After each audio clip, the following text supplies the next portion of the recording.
Hello, আসসালামু আলাইকুম। দক্ষিণ কোরিয়ায় শামুক চাষ।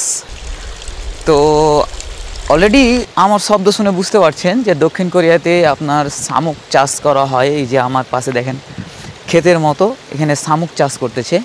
শামুক চাষ করা হয় আসলে খাদ্যের জন্য, খাওয়ার জন্য। তো কোরিয়াতে শামুক চাষ পদ্ধতি দুই রকমের হয়। এক হলো বিনিল হাউস বা হলো পলিথিনের করে আপনার আর্দ্রতা বজায় রেখে তারপরে ওখানে চাষ করা হয়।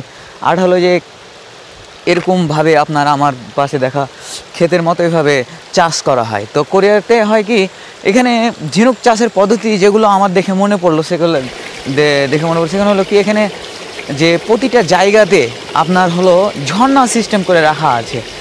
ঝর্ণা সিস্টেম করে রাখা আছে বলতে পানির আওয়াজ অলরেডি মনে হয় শুনতে পাচ্ছেন আমার পানির ইয়ার আওয়াজ। ঝর্ণা সিস্টেম করে করা আছে, ঝর্ণার মতো পানি প্রবাহিত হচ্ছে পাইপ দিয়ে, ঝর্ণার মতো একটা আওয়াজ হচ্ছে, ওই আওয়াজের ভিতরে আপনার ধরেন যে শামুক চাষ করা হচ্ছে। তো কোরিয়াতে শামুক চাষ করা হয়, চাষিরা অনেক লাভবান হয় এখান থেকে। শামুক চাষ করে আপনার এই শামুক উৎপাদন করে আমেরিকা অন্যান্য কান্ট্রিগুলোতে এরা করে বা নিজের পুষ্টিগুণ চাহিদা পূরণ করে। এরা অনেক শামুক অনেক ভালোবাসে, অনেক সুন্দরভাবে শামুক খায়। শামুককে বলা হয় ওরঙি। ওরঙি মানে এরা এটা আপনার ধরেন যে খাদ্য হিসেবে মানে এরা গ্রহণ করে।